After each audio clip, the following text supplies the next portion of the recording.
Hay algo que no encaja y no sabes exactamente qué es. Despiertas, cumples con lo que toca, respondes mensajes, tomas decisiones pequeñas y grandes a lo largo del día. Todo funciona, todo avanza, pero algo en ti no termina de conectar con lo que haces, ni con lo que vives. No hay crisis, no hay tragedia reciente, no hay un evento que explique por qué te sientes así. Y eso, en lugar de tranquilizar, confunde más. Porque el malestar no llega como dolor intenso, llega como una distancia leve, constante, entre tú y lo que ocurre a tu alrededor. Es como si estuvieras presente, pero no del todo, como si la vida pasara frente a ti y tú la observaras desde un cristal que no recuerdas haber puesto. Esta sensación no suele contarse, no tiene nombre fácil, y cuando intentas explicarla, las palabras disponibles suenan exageradas o insuficientes. Entonces callas. Y al callar, empiezas a sospechar que algo en ti no funciona como debería. Pero el problema inicial no es la desconexión. El problema es que no existe un lenguaje para habitarla sin convertirla inmediatamente en un defecto tuyo. Aquí no se promete salida, solo claridad sobre lo que ocurre. Hay una contradicción difícil de sostener. Tu vida funciona y aún así algo no responde por dentro. El trabajo sigue, las relaciones se mantienen, las responsabilidades se cumplen. Nada ha colapsado. Nada exige atención urgente, nada justifica sentirte así. Y exactamente por eso la sensación se vuelve más confusa. Porque no hay dónde apuntar. Cuando algo duele, la mente busca una causa. Es casi automático. Buscas el error, la pérdida, el problema concreto que explique el malestar. Pero cuando no encuentras nada visible, la tensión no desaparece. Se vuelve hacia ti. Aparece entonces una pregunta incómoda. Si todo está en orden, ¿por qué me siento así? Y con esa pregunta llega una interpretación silenciosa. Empiezas a pensar que eres ingrato, que no sabes valorar, que algo en ti está roto de una forma que no logras entender. Porque si no hay motivo externo, entonces el problema debe estar adentro. Este razonamiento parece lógico, pero no lo es. Lo que ocurre es más simple y más difícil de aceptar. El funcionamiento externo no garantiza conexión interna. Puedes sostener una vida entera sin que esa vida te sostenga a ti. No porque hayas fallado, sino porque la eficiencia y la resonancia no siempre van juntas. A veces todo sigue en pie y aún así nada resuena. Eso no es ingratitud. Es un desajuste entre lo que haces y lo que sientes, y ese desajuste no necesita una tragedia para existir.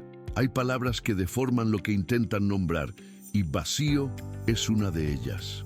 Cuando esta sensación aparece, la mente busca cómo llamarla, y las opciones disponibles suelen ser dramáticas: vacío, ausencia, pérdida, muerte interior. Son palabras pesadas, cargadas de sentido existencial, y aunque a veces encajan, muchas otras exageran lo que realmente está pasando. Porque no siempre lo que sientes es vacío. A veces es solo falta de encaje, una desconexión entre lo que llega desde afuera y lo que responde desde adentro. No es que algo haya muerto, es que algo no está vibrando al mismo ritmo. El problema es que cuando usas palabras como vacío, empiezas a tratarte como si algo esencial se hubiera perdido. Y eso cambia todo. Cambia cómo te miras, cambia cómo interpretas tus días, cambia el peso que le das a cada momento en que no sientes lo que deberías sentir. Hay una diferencia entre no sentir plenitud y haber perdido la capacidad de sentir. La primera es una variación natural de la experiencia humana. La segunda es un diagnóstico grave que casi nunca corresponde a lo que realmente ocurre. Pero el lenguaje disponible no distingue bien entre ambas. Y tú, sin herramientas para nombrar con precisión, terminas usando la palabra más cercana, aunque sea la incorrecta. Esto importa, porque el nombre que le das a una experiencia determina cómo la vives. Si la llamas vacío, la habitas como pérdida. Si la llamas saturación silenciosa, la habitas de otra forma. Si la llamas desajuste perceptivo, el peso cambia por completo. No se trata de minimizar lo que sientes, se trata de no amplificarlo innecesariamente. El sufrimiento tiene capas, y una de esas capas, muchas veces la más pesada, no viene de la experiencia en sí, sino del nombre equivocado que le pusiste. La mente no opera siempre en el mismo modo, y no tendría por qué hacerlo. Hay momentos en que todo se siente vivo, cercano, cargado de sentido inmediato. Y hay otros en que la intensidad baja, la respuesta emocional se atenúa y la vida sigue funcionando, pero sin eco interno. Esto no es un error del sistema, es una variación posible dentro del funcionamiento adulto. La desconexión que sientes no necesariamente indica que algo se rompió. Puede indicar que estás operando en un régimen distinto de presencia. Un régimen que no elegiste conscientemente, que no trae consigo un mensaje claro y que simplemente ocurre sin pedir permiso. Este estado aparece con frecuencia en personas que sostienen mucho sin quebrarse. Personas atentas, responsables, que mantienen demandas constantes sin grandes rupturas visibles. La vida no colapsa, las obligaciones se cumplen, las relaciones se sostienen, pero la intensidad interna disminuye. Y cuando eso pasa, todo sigue, excepto la sensación de estar realmente dentro de lo que haces. No se trata de una falla de carácter, no se trata de haber perdido algo esencial. Se trata de un modo de funcionamiento que existe, aunque nadie hable de él. La mente humana tiene formas de proteger su continuidad. Una de esas formas es reducir la intensidad del involucramiento cuando las demandas son constantes y el descanso real no llega. No es una decisión, es un ajuste automático. Eso no significa que esté bien o que esté mal. Solo significa que ocurre y que sentirlo no te convierte en alguien defectuoso. La desconexión, cuando aparece sin causa visible, suele ser un estado, no una sentencia. Pero para verla así, primero hay que dejar de interpretarla como fracaso.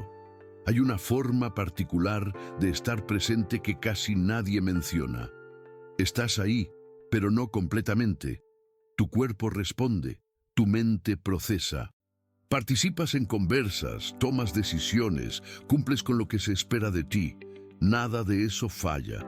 Pero hay una sensación persistente de estar un paso atrás de tu propia experiencia. Como si todo te llegara con un leve retraso. Como si vieras tu vida a través de una capa invisible que amortigua el impacto. No es ausencia total, no es desconexión extrema. Es algo más sutil, una presencia atenuada. Todo llega hasta ti, solo que llega con menos peso. Y esto genera algo particular, culpa silenciosa. Empiezas a notar que no reaccionas como deberías, que no te emocionas donde otros se emocionan, que no sientes lo que el momento parece exigir. Y aunque nada de eso se note por fuera, por dentro comienza una exigencia constante. La exigencia de sentir más, de estar más involucrado, de responder con mayor intensidad. Esa exigencia parte de una expectativa que no se cuestiona, la idea de que deberías mantener siempre el mismo nivel de conexión emocional, que la presencia plena es el estado natural y cualquier variación hacia abajo indica una falla tuya. Pero eso no es cierto. La constancia emocional absoluta no existe. La presencia plena no es un estado sostenible sin interrupción, y el hecho de que hoy sientas menos no significa que perdiste la capacidad de sentir. Hay una zona entre el involucramiento profundo y el colapso, una zona donde sigues funcionando, pero la resonancia interna baja. No es enfermedad, no es pérdida, es una variación que existe. aunque no haya espacio para nombrarla sin que suene a problema. La presencia parcial no es una falla de compromiso. Es un modo de estar que aparece cuando la intensidad no alcanza, pero la vida sigue pidiendo respuesta. Hay un tipo de desgaste que no pide descanso, porque no se siente como agotamiento. No estás exhausto en el cuerpo, no necesitas dormir más de lo normal. No has dejado de funcionar. De hecho, probablemente sigues rindiendo igual que siempre, o casi igual. Pero hay algo que cambió. Nada convoca, nada llama. Nada genera ese tirón interno que antes aparecía frente a ciertas cosas. Este cansancio no grita, no detiene, no exige atención urgente. Por eso es tan fácil ignorarlo, o peor, invalidarlo por completo. Cuando el agotamiento no se parece al agotamiento clásico, la mente tiende a descartarlo. Si puedes seguir, entonces no estás realmente cansado. Si no necesitas parar, entonces no hay nada que atender. Esa lógica parece razonable, pero deja fuera un tipo de desgaste que no afecta la capacidad de hacer. Afecta la capacidad de sentir. Es un cansancio perceptivo. No te impide funcionar, te impide conectar. Lo que ocurre es que la eficiencia y la vitalidad emocional pueden separarse. Puedes seguir cumpliendo, respondiendo, sosteniendo, mientras por dentro la resonancia se apaga poco a poco. Y como nada falla visiblemente, nadie lo nota, ni siquiera tú. Este patrón aparece con frecuencia en adultos que no se permiten pausas reales, que confunden descanso con distracción, que sostienen sin quejarse y que solo registran el desgaste cuando ya se convirtió en distancia emocional generalizada. No todo cansancio se siente como cansancio.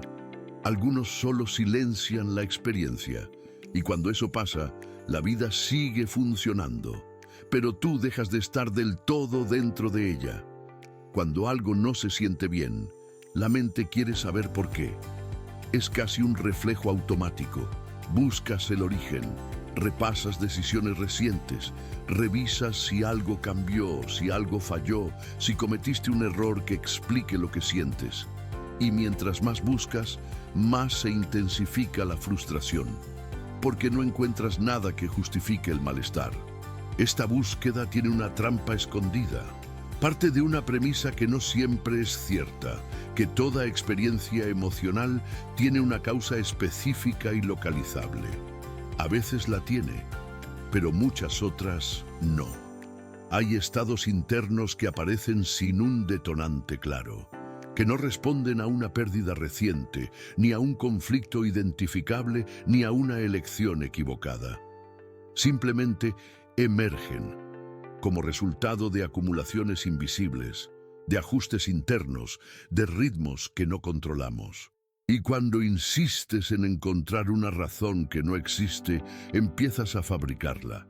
Empiezas a culparte por cosas que no causaron nada, a atribuirte errores que no cometiste, a convertir la ausencia de explicación en prueba de tu incapacidad para entenderte. Pero la ausencia de motivo no invalida la experiencia. Al contrario, forma parte de su naturaleza. No toda sensación viene con etiqueta de origen. No toda incomodidad tiene una historia que la explique. Y la necesidad de encontrar esa historia a veces genera más confusión que la experiencia misma. Hay momentos donde lo más honesto es reconocer que no sabes por qué te sientes así. Y que eso, aunque incómodo, no significa que algo esté profundamente mal en ti. No todo lo que se entiende necesita resolverse de inmediato. Lo que ocurrió hasta aquí fue esto. Una sensación difusa fue puesta en palabras. Se describió cómo aparece, cómo se confunde, cómo se interpreta erróneamente como vacío o como falla personal. Se mostró que puede existir sin causa clara, sin tragedia reciente, sin colapso visible. Nada de eso la resuelve, pero algo cambia cuando se nombra con más precisión. El peso de una experiencia no viene solo de lo que sientes, viene también de cómo lo interpretas. Y cuando la interpretación está cargada de juicio, de alarma, de sospecha hacia ti mismo, el sufrimiento se multiplica sin necesidad. Sentirte desconectado sin motivo aparente no prueba que algo esencial se perdió. No prueba que fallaste en valorar lo que tienes. No prueba que estás vacío por dentro. Prueba solamente que hay un estado posible, dentro del funcionamiento humano adulto, donde la vida sigue y la resonancia baja, donde todo funciona y nada vibra del todo. Eso no requiere solución inmediata. Requiere primero dejar de tratarlo como emergencia. La claridad no siempre resuelve, pero reduce el sufrimiento que nace de la confusión, y a veces eso es suficiente por ahora.